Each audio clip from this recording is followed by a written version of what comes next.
certain things that have to be done right now, and we need to know which one are those. And everything else. And if somebody's not bleeding, most things don't have to be right now.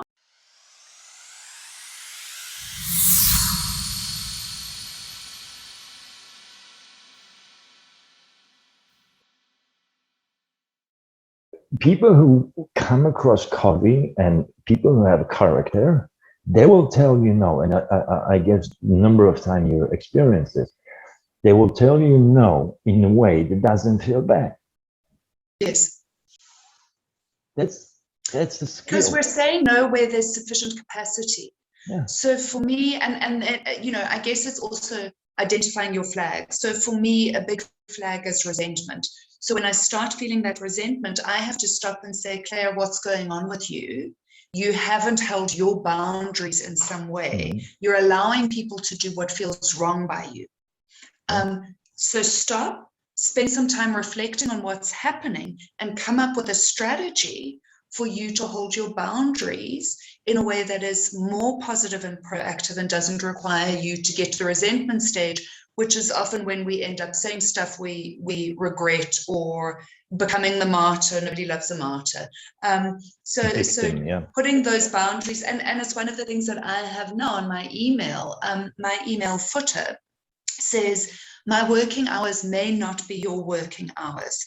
Please reply to this email when it suits you. I recognize this also as a trouble, especially in the corporate culture, but also among many solopreneurs that I'm working with, or people who are working from home, or people who are their own bosses running their own shops.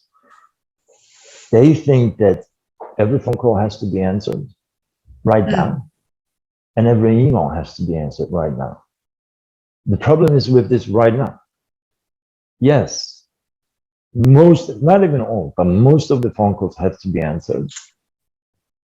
And most of the emails have to be answered as well, because that shows our character, right? I may come back with the no, I may come back with the answer that you may not like it, but I'm coming back to you. It may be shorter than you expect, but I'm coming back to you. But not right now.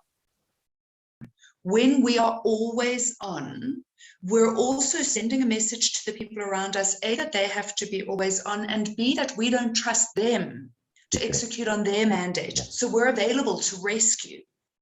And the message there is, maybe you don't have this. Maybe you're not as good as you think you are. I don't think you're as good as you think you are, or you want me to believe you are.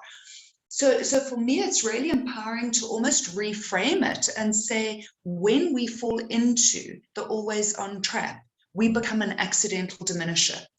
And we know that in order for people to show up as their best, in order for organizations, therefore, to achieve their best, or our business or personal life to thrive as best it could, we need to become multipliers.